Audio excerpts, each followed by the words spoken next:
Cette semaine, nous démarrons notre accompagnement avec la startup Give. Nous les accompagnons à lancer un nouveau produit. Nous allons définir ensemble la proposition de valeur du futur produit avec les axes différenciateurs par rapport au marché.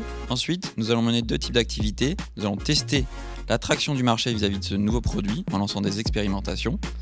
Et un deuxième volet qui est de définir l'expérience utilisateur pour valider auprès de quelques testeurs qu'elle correspond bien à leurs attentes. En interne, c'est aussi l'opportunité pour nous de proposer à nos collaborateurs la possibilité de s'investir sur des projets porteurs de sens. Give, c'est une application de dons entre particuliers. Ça a été lancé en 2017. On a depuis plus de 3 millions d'utilisateurs inscrits sur la plateforme et on a dépassé assez récemment la barre des 10 millions de dons réalisés depuis le lancement. L'accompagnement avec SQLi, nous, on voit ça comme une manière d'un petit peu se sortir de notre quotidien. C'est une manière aussi de nous pousser à innover et de nous accompagner vers cette innovation. Aujourd'hui, c'est des tests utilisateurs, donc ça va être aujourd'hui qu'on va tester ce qu'on a imaginé pendant 4 jours. Donc on va le faire auprès de 5 utilisateurs et ils vont nous donner un feedback sur le concept qu'on a choisi.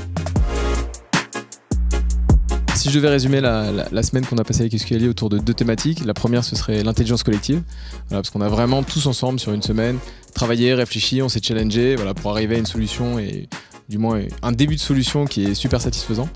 Et la deuxième thématique, ce serait l'expertise, un mélange d'expertise entre guillemets, parce que on est tous arrivés avec des niveaux d'expérience différents, des métiers différents, des postes aussi au sein de la société différents, et on a réussi tous aussi à apporter une petite brique pour construire ce futur projet. On a un design, on a un prototype, on le fait tester, et tout ça en fait en une semaine.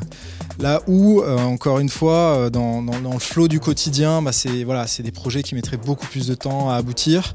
Là, il y a une efficacité, c'est droit au but et on teste, on valide pas, mais au moins c'est clair, c'est net. On va tirer, je pense, beaucoup d'enseignements, il faudra les digérer, il faudra les reprendre à tête reposée.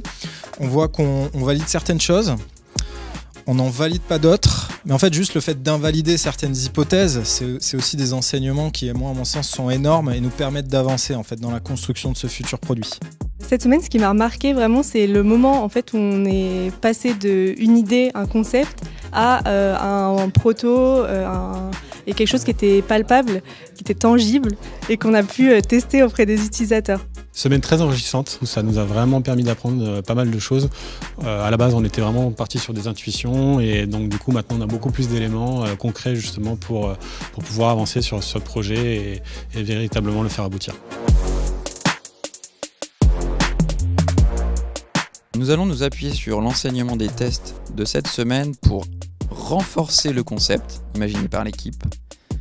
Ensuite, pour pouvoir le tester à nouveau à plus grande échelle et valider l'intérêt du marché avant potentiellement de délimiter du coup une première version à lancer.